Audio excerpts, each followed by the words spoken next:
Making headlines this morning, a tentative ceasefire and the Iran war is staggering under the weight of Israel's intense bombardment of Beirut's Tehran's continued chokehold on the Strait of Hormuz and other differences. Correspondent Robert Sherman is tracking it all for us from Tel Aviv. This morning, we're watching as Israel and Hezbollah in Lebanon trade blows, and this is the theater in the Middle East that has much of the world's attention right now as it plays out to the bigger conversation about the ceasefire that exists between the United States, Israel, and Iran.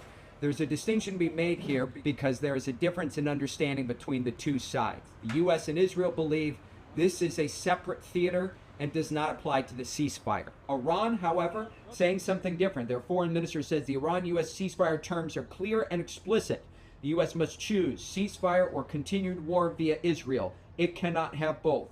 The world sees the massacres in Lebanon. The ball is in the U.S.'s court, and the world is watching whether it will act on its commitments. The U.S. and Israel continue to affirm that this is a separate entity altogether, with Prime Minister Benjamin Netanyahu saying if this derails talks, they're prepared to go back in, saying we have more goals to complete, and we will achieve them, either by an agreement or by renewing the fighting. We are prepared to return to fighting at any moment necessary. Our finger is on the trigger. Meanwhile, Vice President J.D. Vance is preparing to lead the American delegation to Islamabad, where he'll be meeting with negotiators, namely the Pakistani leadership, which has played the key role in mediating these talks between Washington, D.C. and Tehran. For now, the talks are still on. In the meantime, you have seen world leaders, including British Prime Minister Keir Starmer, here in the Middle East, who's trying to lead the effort in order to reopen the Strait of Hormuz in its entirety.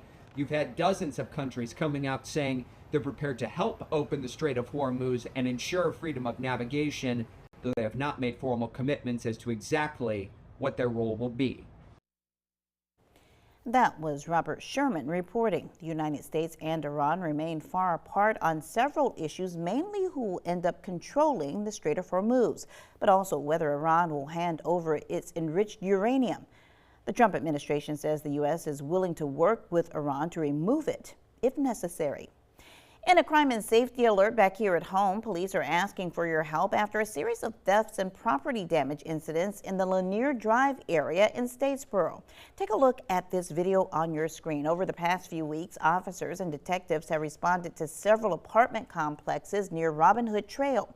Investigators say the suspects seen here are a group of juveniles and young adults believed to live nearby. We're told that last week an unoccupied unit at the parks at Lanier was forcibly entered, heavily damaged, and set on fire. Now, if you recognize any of these individuals, you're asked to contact Detective Banyan at the Statesboro Police Department. That number 912-764-9911. Again, that's 912-764-9911.